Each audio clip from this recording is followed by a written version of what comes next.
2 weeks ago I was called, or asked, to come and give this presentation. How much does the land and the water mean to me? Well, quite simply put it like this. 2 weeks ago it was too dry.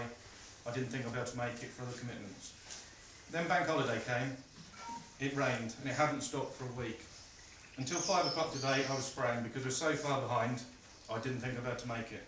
Water, therefore, to me, is 100% key. Why my presentation isn't brilliant is because I've only got done at 5 o'clock today. About me, I'm a farmer. I farm very locally, 2 miles that way, or as we say in the Fens, down the hill. I grow arable crops, wheat, sugar beets, potatoes and peas. On a dry year, what can it mean to us? Well, put it like this, we're aiming for yields of wheat, 10 tonnes a hectare. A dry yield, probably 5 tonne a hectare. Does that affect us? Incredibly. A European-wide drought affects us all, because we're paying higher for all our goods. Potatoes very much the same. This year, following on a dry shortage of water, as well as a late year, we've been selling potatoes £300 a tonne. For those shops buying them 12 months ago, they were paying us £60, £65 a tonne. Don't forget what it costs all of us, not just ourselves as farmers. Walking around the farm this morning, I've seen lots of wildlife. There's been deers about this morning. We've got buzzards. I do believe as an industry now we're more aware of the whole outlook of not just the crops, looking after the land. Go back a generation, arguably legislation was there, but there was a need to grow to feed the world.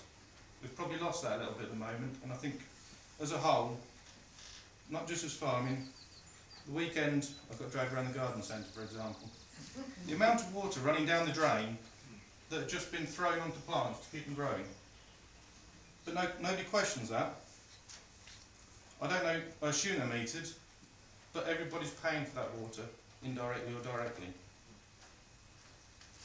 Coming back to the water aspect, good choice of venue today with thunderstorm predicted.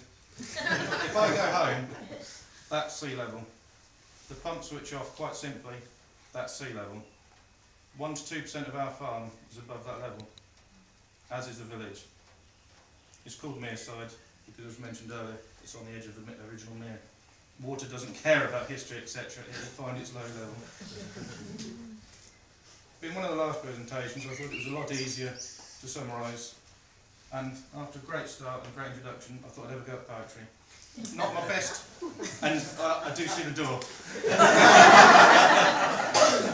But here we go. With no rain, the fen will blow. Fish in the drains will have no flow. With it right, the crops will grow. And remember, however, our land is low. So if it's too wet, we won't be able to sow. Thank you.